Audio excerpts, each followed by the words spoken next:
face, I embrace debate. I don't make mistakes, I just make my case. Drop mic when I'm done, one more can I say? Not bite, turn my tongue, I don't like the taste. I'm on and I'm on and I own my opponent. I'm always in the zone, either zoned out of zone. And then we could get it poppin', pick the topic if you want to. Skipping Shannon, skip the hopping, took these sports and made them say, alright, undisputed. Is the drama in Lakerland dying down? We're going to discuss that and so much more today. Hi there, everybody. Welcome into Undisputed. I'm Jen Hale here with Skip Bayless and Shannon Sharp, who, guys, you're twinning today. Looking good. Yeah. What's so funny? Yeah, your boy been feeling so good. I had to let you go it. I'm gonna let you go it alone now. You in the tennis shoe gang by yourself. The hips feeling good, Skip. The hips are feeling 100%, and I'm about to march all over you. I ain't got no boots like Jessica Simpson. I think Dolly Parton might have said somebody sung that song. These boots are made for walking. No. I'm about to walk all over you. No, that was Nancy Sinatra. Nancy Sinatra said that? Right. Well, I'm about to walk all over you. Really? Yep. You don't have any socks on. Skip. You're about to get socked. That's what's about to happen. Why you got to tell everything? Yeah. I tell you. Put it up there on the... Ain't nobody see that. Ain't nobody see that. Ain't nobody see that. Just you saw. Okay, here we go. Back to you, Jen. Yeah, Jen. I thank you for noticing, Jen. You I do too. look rather debonair. Jen said, you look debonair, Shannon? You do. You absolutely do. You're dressed for the occasion. Okay, let's dive in, guys. Our friend Chris Haynes has an interesting report, Shannon. I know you are taking note of. Yep. LeBron, Anthony Davis, Russell Westbrook all had a phone call during the first weekend of Summer League to make sure all three of the Lakers stars would be on the same page, shall we say, trying to win a championship. Russ's future with the Lakers still up in the air. The report added Westbrook has never requested a trade from the Lakers. This report coming on the heels of the news of Russ and his longtime agent parting ways. All right, Shannon, take us inside this one. Do you believe Russ wants out of L.A.? I do. That's why the parting of the ways happened between him and his agent. The agent wanted Russ, believed that the best situation for Russ was to make the most of the situation in which he was in L.A.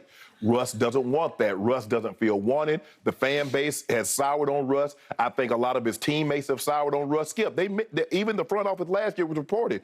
I think Brian Windhorst had reported that the front office had told Frank Vogel, do what you feel is in the best interest of this team. And if you feel sitting Russell Westbrook down, bringing him off the bench, we want you to do that. I believe he was being encouraged to do yes, he was being... And he tried it. He tried it once. And he saw how that it wasn't well received by Russ. And he said, you know what? This is only going to make the situation worse. Let's insert him and let's try to make the best of this situation. Skip, this phone call has everything to do. These are the cards that we were dealt. We've got to play this hand. Everybody would like to reshuffle the cards. Russ would like to reshuffle the cards. The Lakers would like to reshuffle the cards and get. This call took place in Vegas. Right. I'm assuming maybe was it before or after Russ saw it on one side, Bron saw it on the other. It would be before. Before. Yes. But Skip, this is what we are. And I think it's come there. The Lakers are starting to realize. LeBron is starting to realize. You know what? Brooklyn Nets ain't gonna deal us Kyrie for Russ.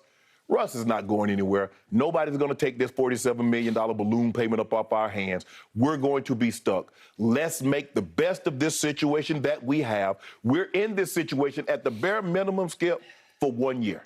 That's seemingly what we have now. Unless something happens over the next 2 weeks to a month, this is where we are. And so instead of going back and forth and it is being perceived that we're at each other, we're not at each other. We just think that the best situation would be for all parties to move forward in a different direction. But since that's not going to happen, okay, guys, let's go ahead and recommit.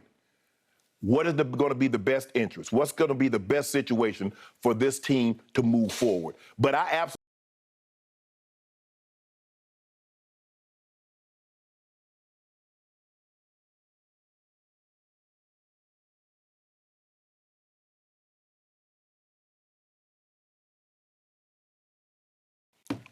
That doesn't sound like him. I know him a little bit. I don't know him like and talk to him in great detail and length like I've talked to Rich Paul. So I like to think I have a better understanding of Rich Paul. But he doesn't strike me as a guy that makes rush or haphazard decisions. This was thoughtful. This was carefully planned out. Like, you know what? We just don't see things out of 14 years. We no longer see things eye to eye. And I think it's best that you and I just part ways. You do what's in the best interest of you. I'm going to do what's in the best interest of me, and we'll move forward. We'll agree to disagree, and therefore amicably, we parted ways amicably, but we do have irreconcilable differences, the old reconcilable differences. Yep. So for me, Skip, nothing's changed. I understand the phone call. I like the phone call. Get on the same page. But I absolutely believe Russell Westbrook wants out of L.A. Okay, I'm having a hard time reconciling what you just said because the more I think about this,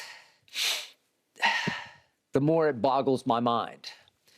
And let's start with the fact that this story was reported for Yahoo by our man Chris Haynes, who has been on this show many, many times. So this little bombshell didn't come from some Chris Smith or Chris Jones just blogging somewhere on the internet. Chris is plugged in. Plugged in, high credibility. It's a fairly short story that has two big nuggets at the top, which is that the big three, LeBron, AD, Westbrook, huddled up. I'm just going to recite what Chris wrote. Huddled up on a phone conversation the first weekend of the NBA Summer League in Las Vegas, with each expressing their commitment to one another and vowing to make it work. This, according to league sources telling Chris Haynes. So they didn't do that last year. So nobody had a commitment to each other. Nobody vowed to make it work last year, but we're going to make it work this year. Well, obviously, that was what everybody reported after that Cold War of a Summer League game in which Russ was over near the bench and LeBron sat down on the baseline, and never the twain shall meet. Right. But obviously 1 year ago, LeBron and AD were recruiting Russ. Right. And when they all three went to the Summer League, they did so in lockstep with arms around each other because they were a threesome. And Russ was accepted into the trio because they wanted him to be, that they had campaigned for him to be part of the trio. Correct. Okay, so I'm having a hard time with the chronology, the order, the sequence here, because this conversation, according to Chris Haynes, took place the first weekend of the Summer League. Okay, so that would be the Friday was the 8th, Saturday 9, Sunday 10. Right. So it's 8, 9, or 10, somewhere in there it had to take place.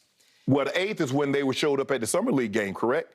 What's that? The 8th. July 8th was when they showed up at the Summer League game. I can't remember exactly the date of that, but it was somewhere in that. Right. It was the first one. It was the first big one in Las Vegas. Right, yes. They had played another game elsewhere, but this was the first big one. Because I was out in Vegas on that Friday night. Okay, so it was that night, I believe. I think it was that night. So I don't know where in that sequence. So again, to remind everybody, it felt so awkward because Russ never walked down to LeBron, nor did LeBron ever walk up to Russ, because Russ sat near the bench, seemed to be participating in everything Lakers Summer League team, and in fact, at one point walked onto the floor and participated in a sideline huddle, leaning over into the ear of one Scottie Pippen Jr.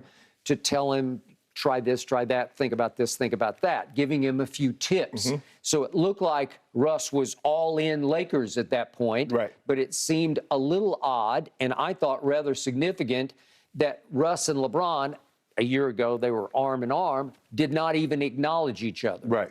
And it might be an ego battle of, is it up to me to walk down to him or vice versa, you know, and it's just who's going to make the play, who's going to try to go to the other's presence, you know, like it's just a battle of the egos. Skip, we've all been there. We see somebody we don't particularly really want to talk to. Well, if you walk up to me, I'll acknowledge you, but if you don't, I'm gonna pretend like I don't see you. Oh, I didn't even see. Did you? I didn't see him. They were at the same place. I didn't see him. So the other little bombshell dropped by Chris Haynes is the third paragraph of this fairly short story.